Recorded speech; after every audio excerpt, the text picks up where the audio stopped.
Ya, Assalamualaikum warahmatullahi wabarakatuh.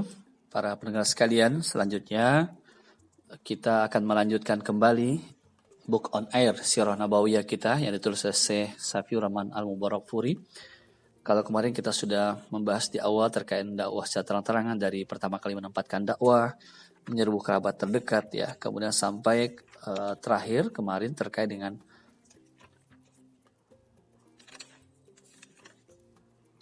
bagaimana membuat kesepakatan bersama melarang orang-orang yang menunaikan haji untuk mendengarkan dakwah, sampai insya Allah kita akan lanjutkan dengan bagaimana beberapa cara menghadang dakwah. Ya.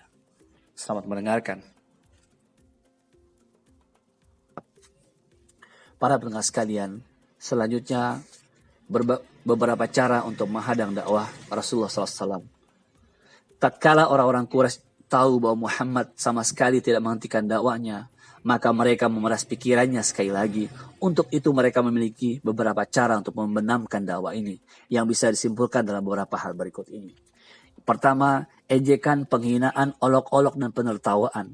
Hal ini mereka maksudkan untuk melecehkan orang-orang muslim dan menggembosi kekuatan mental mereka. Untuk itu mereka melemparkan berbagai tuduhan yang lucu dan ejekan yang sekenanya terhadap Nabi Shallallahu Alaihi Wasallam. Mereka menyebut beliau orang yang sinting atau gila. Firman Allah Subhanahu Wa Taala, وَقَالُوا يَا أَيُّهَا الَّذِي نُزِّلَ عَلَيْهِ الذِّكْرُ إِنَّكَ لَمَجْنُونَ. Mereka berkata, hai orang-orang yang diturunkan Al-Quran kepadanya, sesungguhnya kamu benar-benar orang gila. Al-Hijr ayat 6. Mereka menyebut beliau sebagai tukang sihir dan pendusta. Firman Allah, وَعَجِبُوا أَنْ جَاءَهُمْ مُنْذِرٌ مِّنْهُمْ وَقَالَ الْكَافِرُونَ هَذَا سَاحِرٌ كَذَّابٌ. Dan mereka heran karena mereka kedatangan seorang pemberi peringatan Rasul dari kalangan mereka. Dan orang-orang kafir berkata, ini adalah seorang ahli sihir yang banyak berdusta. Surat Shad ayat 4. Pendengar sekalian, mereka menjelek-jelekan dan menghadapi beliau dengan pandangan penuh amarah serta perasaan yang meluap-luap penuh emosi. Firman Allah Subhanahu wa taala, "Wa in yakadu alladziina kafaru la yuzlikunaka bi absarihim lamma sami'u dzikra wa yaquluna innahu lamajnun." Dan sesungguhnya orang-orang kafir itu benar-benar hampir menggelincirkan kamu dengan pandangan mereka. Tatkala mereka mendengar Al-Quran dan mereka berkata, sesungguhnya ia Muhammad benar-benar orang gila. Jika ada rekan-rekan Rasulullah SAW yang duduk di sekitar beliau, maka mereka mengolok-olok dan berkata, inilah rekan-rekannya. Sebagaimana dijelaskan Allah dalam firman-Nya, aha ula imanallahu alaihim min bainina. Orang-orang yang semacam inikah di antara kita yang diberi anugerah Allah kepada mereka? Al-An'am ayat 53. Padahal Allah berfirman, Alaihissallahu bi'a'lama bisyakirin. Bukankah Allah lebih mengetahui tentang orang-orang yang bersyukur kepadanya? Al-An'am ayat 53. Keadaan mereka seperti yang difirmankan Allah kepada kita. Sesungguhnya orang-orang yang berdosa adalah mereka yang menertawakan orang-orang yang beriman. Dan apabila orang-orang yang beriman berlalu di hadapan mereka, mereka saling mengedip-edipkan matanya. Dan apabila orang-orang yang berdosa itu kembali kepada kaumnya, mereka kembali dengan gembira. Dan apabila mereka melihat orang-orang mukmin, mereka mengatakan sesungguhnya mereka itu benar-benar orang-orang sesat. Padahal orang-orang yang berdosa itu tidak dikirim untuk penjaga bagi orang-orang mukmin. Al-Mutaffifin ayat 29-33. Kemudian cara menghadang dakwah berikutnya yang kedua adalah dengan menjelek-jelekan ajaran beliau. Membangkitkan keraguan-raguan, menyebarkan anggapan-anggapan yang menyaksikan ajaran-ajaran beliau dan diri beliau. Mereka tidak henti melakukannya dan tidak memberi kesempatan kepada setiap orang untuk menelaah dakwah beliau.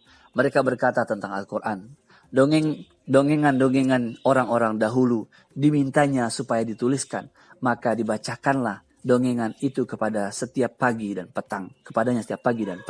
Al-Furqan ayat 5. Mereka juga berkata sebagaimana firman Allah, Al-Quran ini tidak lain hanyalah kebohongan yang diada-adakan oleh Muhammad dan dia dibantu oleh kaum yang lain. Maka sesungguhnya mereka telah berbuat suatu kezaliman dan dosa yang besar. Al-Furqan ayat 4.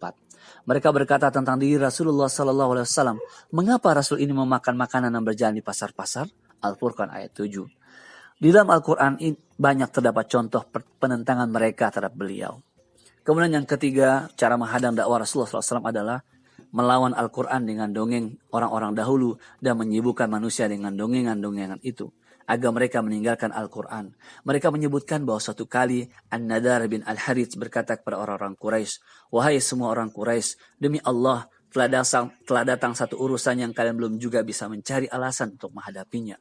Muhammad adalah seorang pemuda belia di tengah kalian yang paling kalian ridhoi, paling jujur perkataannya, dan paling besar amanatnya. Sehingga tatkala kalian melihat uban di kedua pelipisnya dan dia membawa apa yang telah dia bawa kepada kalian, tiba-tiba kalian mengatakan, dia adalah laki-laki penyihir.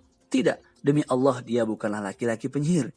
Kita sudah mengetahui para penyihir, hembusan dan buhul talinya. Kalian mengatakan dia adalah dukun. Tidak, demi Allah dia bukanlah dukun.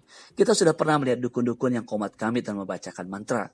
Kalian mengatakan dia adalah penyair. Tidak, demi Allah dia bukanlah penyair. Kita sudah mengetahui syair dan mendengar semua jenis-jenisnya, baik hazaj maupun rajaz. Kalian berkata dia adalah orang sinting. Tidak, demi Allah dia bukan orang sinting. Kita sudah mengetahui orang-orang yang sinting, sementara dia tidak menangis terseduh-seduh, tidak bertindak sekenanya, dan tidak berbisik-bisik layaknya orang sinting.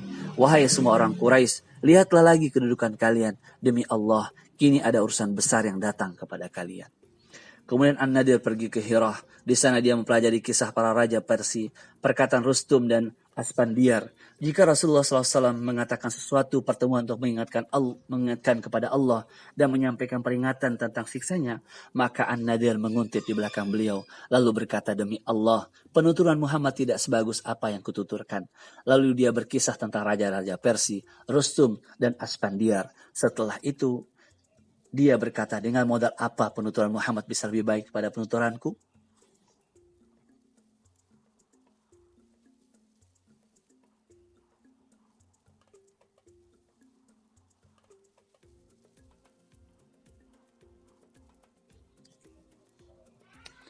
Ada riwayat Ibnu Abbas yang menyebutkan bahwa An-Nadr membeli beberapa penyanyi perempuan dari kalangan hamba sahaya. Selagi ada seorang laki-laki yang menyatakan tidak ingin mendengar apa yang disampaikan Nabi Shallallahu Alaihi Wasallam, maka dia menghadiahkan seorang penyanyi itu kepadanya yang siap melayaninya, menyiapkan makanan, minuman, dan menyanyi untuknya, dengan tujuan agar dia tidak condong kepada Islam. Tentang hal ini turun ayat Al-Quranul Karim, wa minan nasi man yashtari lahwal hadithi liyudilla an sabilillahi bighairi ilm. Dan di antara manusia ada orang yang membeli perkataan yang tidak berguna untuk menyesatkan manusia dari jalan Allah tanpa pengetahuan. Surat Luqman ayat 9. Kemudian cara mencegah dakwah Rasulullah SAW yang keempat adalah menyodorkan beberapa bentuk penawaran. Sehingga dengan penawaran itu mereka berusaha untuk mempertemukan Islam dan jahiliyah di tengah jalan. Orang-orang musyrik siap meninggalkan sebagian dari apa yang ada pada diri mereka. Dan begitu pula Nabi Sallallahu Alaihi Wasallam. Allah berfirman yang artinya, maka mereka menginginkan supaya kamu bersikap lunak, lalu mereka bersikap lunak pula kepadamu. Al-Qalam ayat 9.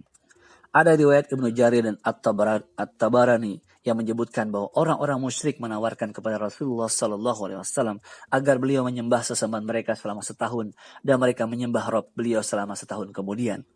Riwayat lain menutur Abd bin Humaid menyebutkan bahwa mereka berkata, andaikan engkau mau menerima sesembahan kami, kami pun mau menyembah sesembahanmu.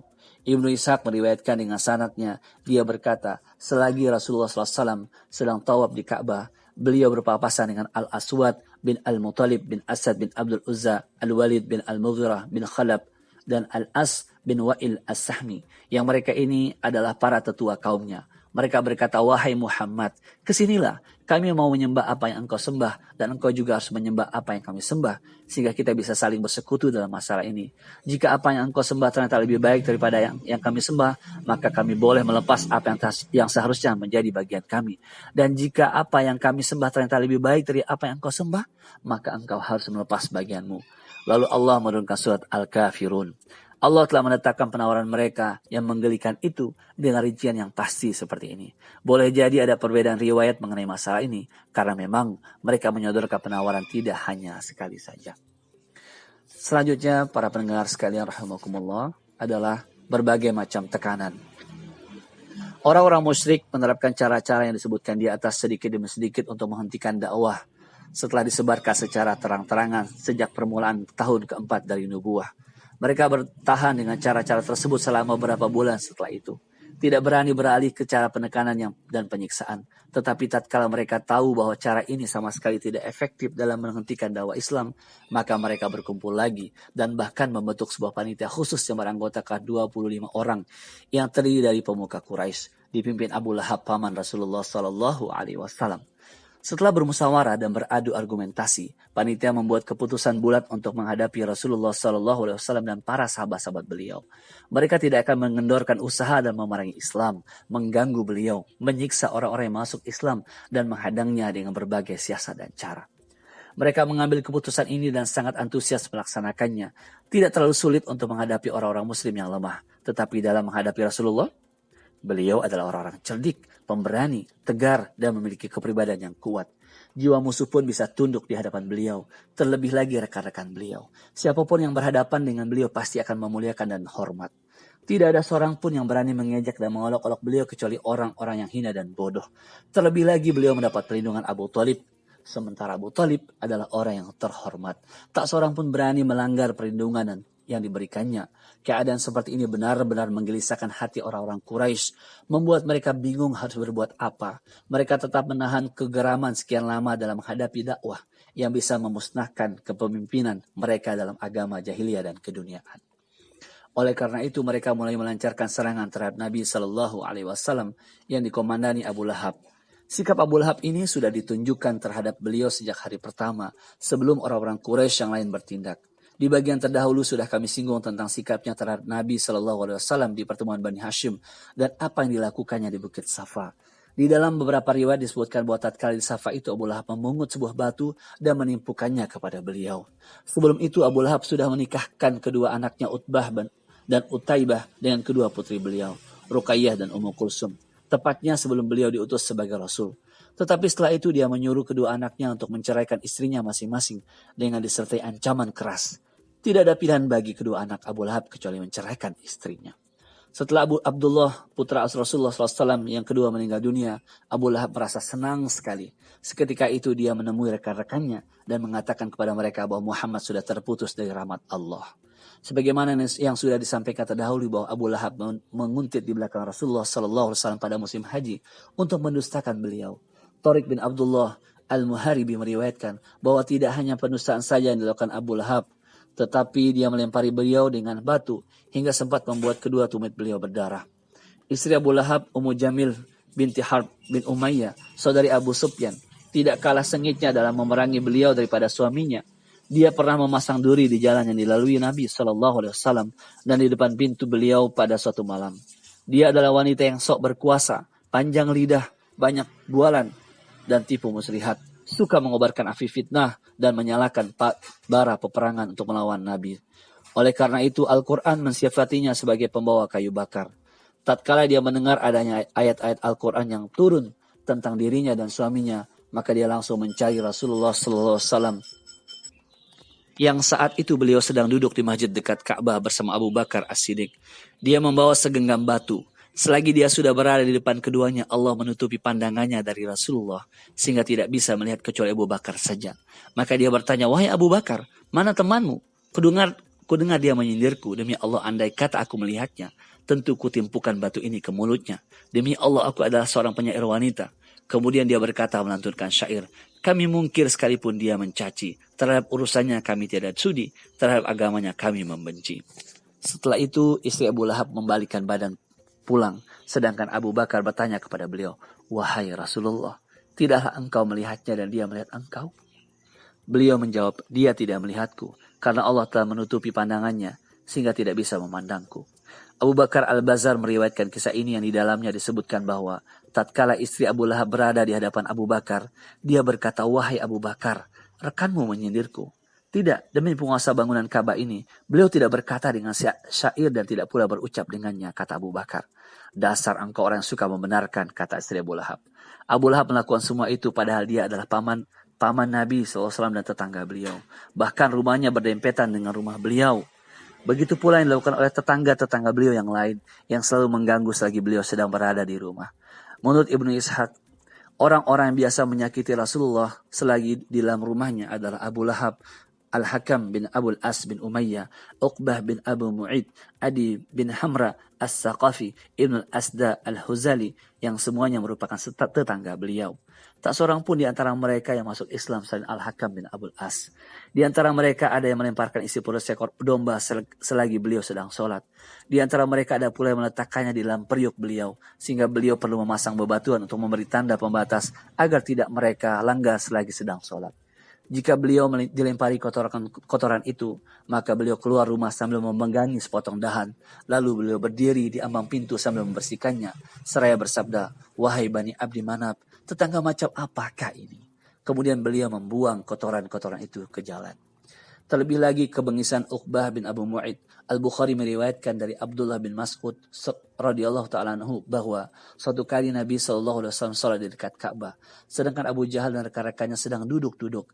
Sebagian di antara mereka ada yang berkata kepada sebagian yang lain, "Siapakah di antara kalian yang berani mengambil kotoran onta yang disembelih di Bani Fulan dan meletakkannya di punggung Muhammad selagi sedang salat?" Maka manusia yang paling celaka, Uqbah bin Abu Mu'id, melaksanakannya. Dia menunggu dan memandang. Tatkala beliau sedang sujud kepada Allah, maka dia meletakkan kotoran itu di antara pundak beliau. Aku hanya bisa mengawasi dan tidak mampu berbuat apa-apa. Andaikan saja aku bisa mencegahnya, mereka tertawa terbahak-bahak, sehingga badan mereka terguncang-guncang mengenai teman di sampingnya. Saat itu Rasulullah SAW yang sedang sujud tetap dalam keadaan sujud dan tidak mengangkat kepala, hingga Fatimah datang menghampiri beliau, lalu membuang kotoran itu dari punggung beliau. Baru setelah itu beliau mengangkat kepala. Kemudian beliau berkata, "Ya Allah, hukumlah orang-orang Quraisy ini." Beliau mengucapkan 3 kali, sehingga membuat hati mereka tersentak, karena beliau mendoakan kecelakaan bagi mereka. Abdullah bin Mas'ud berkata lagi, sementara mereka tahu bahwa doa di tempat beliau itu pasti mustajab. Kemudian beliau menyebut nama-nama mereka, "Ya Allah, hukumlah Abu Jahal, hukumlah Utbah bin Rabi'ah, Syaibah bin Rabi'ah, Al-Walid bin Utbah, Umayyah bin Khalaf, Uqbah bin Abu Mu'id." Demi yang diriku di tangannya, aku melihat sendiri orang-orang yang disebutkan Rasulullah SAW ini menjadi korban dalam sumur saat perang Badar. Setiap kali Umayyah bin Khalaf melihat Rasulullah SAW, maka dia mengumpat dan mencela beliau tentang dirinya. Dan tentang dirinya turun surat Humazah.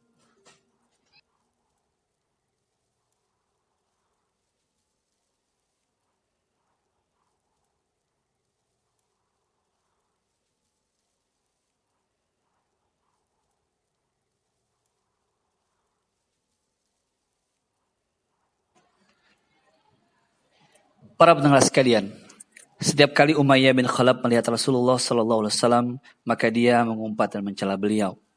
Tentang dirinya turun surat Al-Humazah. Menurut Ibnu Hisham, Humazah artinya orang yang mencela orang lain secara belak-belakan dengan memelototkan mata dan mencemooh. Sedangkan Humazah artinya mencela orang lain secara sembunyi-sembunyi atau mengganggunya. Saudara Umayyah bin Khalaf, Ubay bin Khalaf, tak jauh berbeda dengan Uqbah bin Abu Mu'id. Suatu kali Uqbah mengintip di dekat Nabi SAW dan mendengarkan bacaan Al-Quran dari beliau. Tatkala tindakan ini didengar dan diketahui Ubay, maka Ubay langsung menyindir dan mengejeknya. Lalu dia meminta Uqbah meludahi wajah beliau. Ternyata Uqbah benar-benar melakukan anjuran itu. Ubay bin Khalaf sendiri meremukan tulang belulang. Ubay bin Khalaf sendiri meremukan tulang belulang hingga hancur, lalu menaburkannya menurut arah mata angin yang berhembus ke arah beliau. Al-Akhnas bin Syarik As-Saqafi termasuk orang yang menyakiti Rasulullah SAW. Al-Quran memberinya 9 sifat yang menunjukkan keadaan dirinya, yaitu dalam firman Allah Subhanahu wa taala, "Wala tuti' kulla hallafin mahin, hammazim masya'im binamim, manna'in lil khairi mu'tadin athim, utullin ba'da dzalika zanim." Dan janganlah kamu ikuti setiap orang yang banyak bersumpah lagi hina, yang banyak mencela, yang kian kemari menghambur fitnah, yang banyak menghalangi perbuatan baik, yang melampaui batas lagi banyak dosa, yang kaku kasar, selain dari itu yang terkenal kejahatannya. Al-Qalam ayat 10 sampai ayat 13. Kadang-kadang Abu Jahal mendekati Nabi SAW untuk mendengarkan bacaan Al-Quran dan kemudian beranjak pergi. Namun tiada juga dia beriman dan tunduk, tidak mau mengambil pelajaran dan tidak takut. Dia mengganggu beliau dengan kata-kata, menghalangi orang-orang dari jalan Allah, kemudian beranjak pergi sambil menyombongkan tindakannya sendiri dan bangga karena telah berbuat jahat, seakan-akan dia telah berbuat sesuatu yang layak untuk diingat. Turun ayat tentang dirinya, "Fala saddaqa wala shalla, walakin kadzdzaba wa tawalla, thumma dhahaba ila ahlihi yatamatta, aula laka fa aula, thumma aula laka fa'aula. Dan ia tidak mau membenarkan Rasul dan Al-Quran, dan tidak mau mengerjakan sholat, tetapi ia mendustakan Rasul dan berpaling dari kebenaran. Kemudian ia pergi kepada ahlinya dengan berlagak sombong. Kecelakaanlah bagimu hai orang kafir, dan kecelakaan bagimu. Kemudian kecelakaanlah bagimu hai orang kafir, dan kecelakaanlah bagimu. Al-Qiyamah ayat 31-35. Para pendengar sekalian, Abu Jahal selalu menghalangi Rasulullah SAW semenjak pertama kali dia melihat beliau salat di Masjid Haram. Suatu kali dia melihat beliau salat di dekat makam Ibrahim, maka dia berkata, "Wahai Muhammad, bukankah aku sudah melarangmu melakukan hal ini?" Beliau mengancam Abu Jahal, memberikan peringatan dan menghardiknya. "Wahai Muhammad, dengan apa engkau mengancamku? Demi Allah, aku lebih banyak memiliki golongan dari tempat ini." Lalu Allah menurunkan ayat, "Falyad'u nadiyah." Maka biarlah dia memanggil golongannya untuk menolongnya. Al-Alaq ayat 17. Dalam satu riwayat disebutkan bahwa Nabi SAW memegang kerah baju Abu Jahal dan mengguncang-guncang seraya bersabda membacakan ayat, "Kemudian kecelakaan bagimu dan kecelakaan bagimu." Musuh Allah itu berkata, "Apakah engkau mengancamku, wahai Muhammad? Demi Allah, engkau tidak akan sanggup berbuat sesuatu. Begitu pula Tuhanmu. Akulah orang yang paling mulia yang berjalan di antara dua bukit."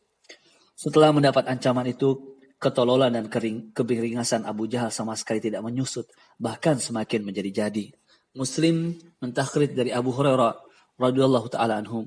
Dia berkata, Abu Jahal bertanya, "Apakah Muhammad berani menutup mukanya di depan kalian?" "Benar," ada seorang menjawab. "Demi Lata dan Uzza, andai kata aku melihatnya, tentu ku injak tengkuknya dan kulumuri mukanya dengan debu," kata Abu Jahal. Lalu dia menemui Rasulullah SAW yang sedang sholat. Dia bermaksud akan menginjak tengkuk beliau. Namun tatkala tiba-tiba beberapa orang muncul, dia justru mundur ke belakang beberapa langkah dan meremas-remas tangannya. "Ada apa dengan dirimu, wahai Abul Hakam?" mereka bertanya. "Antara dia dan diriku seperti ada parit dan api, dan mereka itu merupakan sayapnya," jawabnya. Lalu beliau bersabda, "Andai kata dia mendekatiku, tentu saja para malaikat akan menyambarnya sepotong demi sepotong." Para pendengar sekalian, gangguan dan siksaan seperti ini tidak begitu berarti bagi Rasulullah SAW, karena beliau memiliki kepribadian yang tidak ada duanya, berwibawa dan dihormati setiap orang, umum maupun khusus. Di samping itu, beliau masih mendapat perlindungan dari Abu Thalib, orang yang paling disegani dan dihormati di Mekah. Tetapi bagi orang-orang muslim, terlebih lagi mereka yang lemah, maka semua itu terasa amat berat dan pahit. Pada saat yang sama, setiap kabilah pasti menyiksa siapapun yang condong kepada Islam dengan berbagai macam siksaan. Sedangkan orang-orang yang tidak memiliki kabilah, maka mereka diserahkan kepada para pemuka kaum untuk mendapatkan berbagai macam tekanan yang bila diceritakan secara detail tentu akan memiriskan hati. Selagi Abu Jahal mendengar seseorang masuk Islam, maka dia memperingatkan, menakut-nakuti, menjanjikan sejumlah uang dan kedudukan. Jika orang tersebut dari kalangan orang yang terpandang, namun dia akan melancarkan pukulan dan siksaan jika orang yang masuk Islam dari kalangan orang awam dan lemah. Paman Utsman bin Affan pernah diselubungi tikar dari daun kurma, lalu diasapi dari bawahnya. Tatkala Ibu Mus'ab bin Umair tahu anaknya masuk Islam, maka dia tidak diberi makan dan diusir dari rumah, padahal dia bisa hidup enak, sehingga kulitnya mengelupas seperti ular yang mengganti kulit. Para pendengar sekalian, Bilal yang saat itu menjadi budak Umayyah bin Khalaf pernah dikalungi tali di lehernya, lalu dia diserahkan kepada anak-anak kecil untuk dibawa berlari-lari di sebuah bukit di Makkah, sehingga lehernya membilur karena bekas jeratan tali itu. Karena memang Umayyah mengikat tali itu kencang-kencang dan masih ditambahi lagi dengan pukulan tongkat. Setelah itu dia disuruh duduk dan di bawah terik matahari dan dibiarkan kelaparan. Penyiksaan paling keras yang dialaminya, suatu hari dia dibawa keluar selagi matahari tepat di tengah ufuk. Lalu dia ditelentangkan di atas padang pasir di Makkah. Umayyah meminta sebuah batu yang besar lalu diletakkan di atas dada Bilal seraya berkata, "Tidak, demi Allah, kamu tetap seperti ini hingga kamu mati atau mengingkari Muhammad serta menyembah Lata dan Uzza." Dan Bilal hanya mampu berucap, "Ahad, Ahad." Suatu hari Abu Bakar lewat selagi orang-orang Quraisy berbuat seperti itu terhadap Bilal. Lalu Abu Bakar membeli Bilal dengan seorang pemuda berkulit hitam. Ada yang berpendapat Abu Bakar membelinya dengan 7 uqiyah atau 5 keping perak, lalu memerdekakannya. Ammar bin Yasir radhiyallahu taala anhu, budak Bani Makhzum, masuk Islam bersama ibu dan bapaknya. Orang-orang musyrik yang dipimpin Abu Jahal menyeret mereka ke tengah-tengah padang pasir yang panas membara, lalu menyiksa mereka. Nabi SAW lewat selagi mereka disiksa. Beliau bersabda, "Sabarlah wahai keluarga Yasir, sesungguhnya tempat yang sudah dijanjikan bagi kalian adalah surga." Yasir meninggal dunia dalam penyiksaan itu. Dan ibu Ammar, Sumayyah, ditikam Abu Jahal dengan menggunakan tombak hingga meninggal dunia. Dialah wanita pertama yang mati syahid dalam Islam. Sedangkan Ammar yang masih hidup terus menghadapi penyiksaan dan lebih menyakitkan lagi. Sebuah batu yang panas diletakkan di dadanya dan sebagian tubuhnya yang lain dibenamkan di dalam pasir yang panas membara. Kami tidak akan membiarkanmu kecuali jika engkau mencaci Muhammad atau engkau mengatakan hal yang baik tentang Lata dan Uzza, kata mereka. Dengan terpaksa Ammar memenuhi permintaan mereka hingga dilepaskan. Setelah itu dia menemui Nabi sambil menangis dan meminta ampun. Lalu turunlah ayat tentang dirinya. Man kafara billahi min ba'di imani illa man ukriha wa qalbuh mutmain bil iman. Barang siapa yang kafir kepada Allah, sesudah dia beriman, dia mendapat kemurkaan Allah. Kecuali orang yang dipaksa kafir padahal hatinya tetap tenang dalam beriman, dia tidak berdosa. An-Nahl ayat 103. Abu Fakihah yang nama aslinya Aflah, budak Bani Abdiddar, diikat kakinya dengan ikatan kencang, lalu diseret di atas tanah.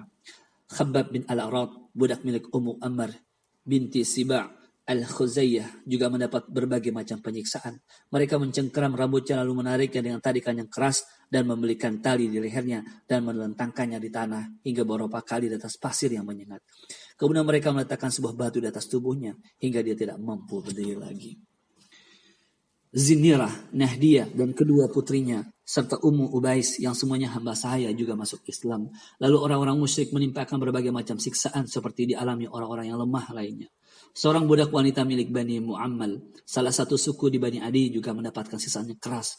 Umar bin Khattab yang saat itu masih musyrik memukulinya berkali-kali.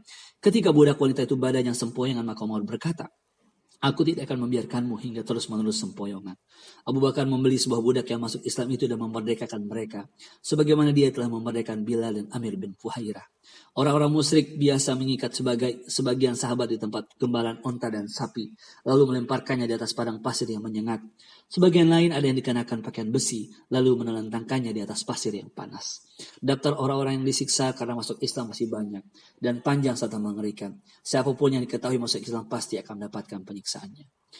Demikian, selanjutnya kita akan berlanjut, nanti akan membahas tentang bab Darul Arqam. Assalamualaikum warahmatullahi wabarakatuh.